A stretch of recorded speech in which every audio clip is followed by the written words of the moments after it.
The idea behind the Council of Revision is that it makes more sense to determine before legislation is in place whether it's constitutional than to determine it later through judicial review. Judicial review is the cousin of the Council of Revision. Judicial review allows the judiciary to determine whether legislation is constitutional or not. Judicial review is the way that we determine constitutionality, but it's a post hoc determination, and it's one that relates or that relies on the Supreme Court deciding that it wants to take a particular case. A Council of Revision was a crazy idea. Why was it a crazy idea?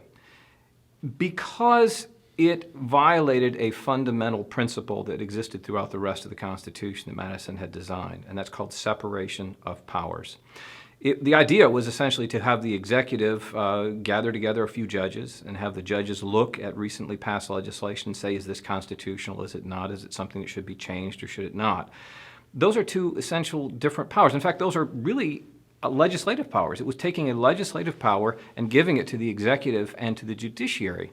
Some of them saw it as a violation of separation of powers. Why do you want to mix in this is legislation, right? This is part of the legislative process.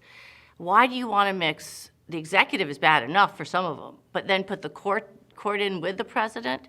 And they thought it would be better off leaving the court as a totally independent agency. Madison tried repeatedly to get it to pass. It didn't pass. And I think the fact that it didn't pass was, in some sense, ratified. A few years later, President Washington had an issue, and it involved neutrality. And he debated it within his cabinet. And when the cabinet was divided on it, he said, well, hey, let's send this over to the Supreme Court of the United States and ask them what they think about this. Good idea. They don't have much to do yet, right? There are not too many appellate cases that have made their way to this brand new U.S. Supreme Court. Let's give them something to do. And in something called the Opinion of the Justices, now there's a hard, there's not a very descriptive title, is it? The Opinion of the Justices, they very politely wrote back to President Washington, and they said, no, we are not going to review these laws or these policies or anything that you do, because that would be an advisory opinion. We do not give advice, said the Supreme Court. We render decisions. So as polite as it was, implicitly what they were saying was, we don't work for you, Mr. President. If you sign something into law or if you adopt a policy and that law is challenged and a case or controversy comes to us, we'll review that then, and if we decide something, then you will obey our order. We are a co-equal branch of government. We are separate from you. And with three branches of government, you give each the responsibility to understand what the Constitution means. Every member of Congress, every presidential oath is in the Constitution. Every member of the federal judiciary, they all take oaths of office to protect and defend the Constitution. And in order to do that, you have to have some sense of what it means. Not just what it says, but what it means. And so part of the way that you protect the document is through the actual functioning of the institutions.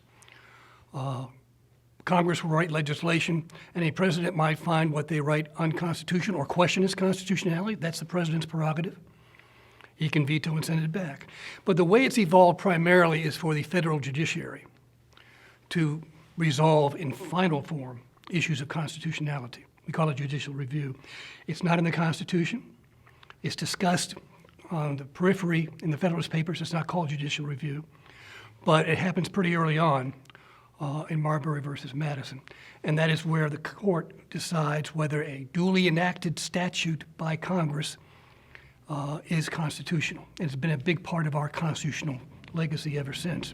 Judicial review is the idea or the concept that judges and ultimately the United States Supreme Court can strike down laws that they find are inconsistent with the Constitution of the United States. This applies whether the law in question is a national law or what we call a federal law or a state law.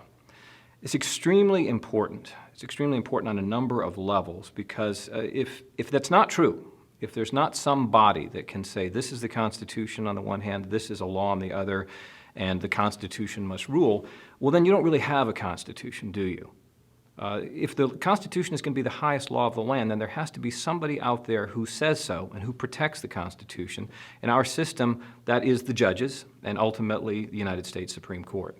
Many people will point out that the word judicial review, or the phrase judicial review, is not in the Constitution, and they'll wonder why that is. And the answer is, I don't know. I don't know why the Constitutional Conventioneers decided they were not going to discuss it. Some people say it's because they didn't want to bring up a contentious issue. That's possible. Other people say it's because they understood it. It was implicit. Certainly Alexander Hamilton thought so. I don't know, but I will cite a person who does know, or who did know, or who at least thought he knew and was in a position to take that knowledge and put it into practice. His name was John Marshall. He was the 4th Chief Justice of the United States.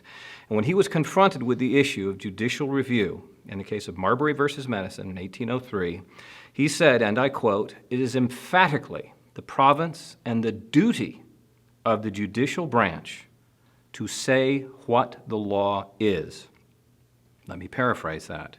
This is what judges do. We interpret the law. So of course we have judicial review. When we are confronted with a case or a controversy which specifically pits the Constitution on one side versus a statute on the other, or some other state law, for example, or policy, then it's our job to take the Constitution, to set it down here, to take the law here, to see if there's an inconsistency, and guess what? The Constitution always wins. Who else is going to do that? Are you going to have the president do that? Often he's the one who's being charged with being unconstitutional. Going to have the Congress do that? No, they're the people who passed the law. State legislatures? That would never work. We do this. This is what judges do.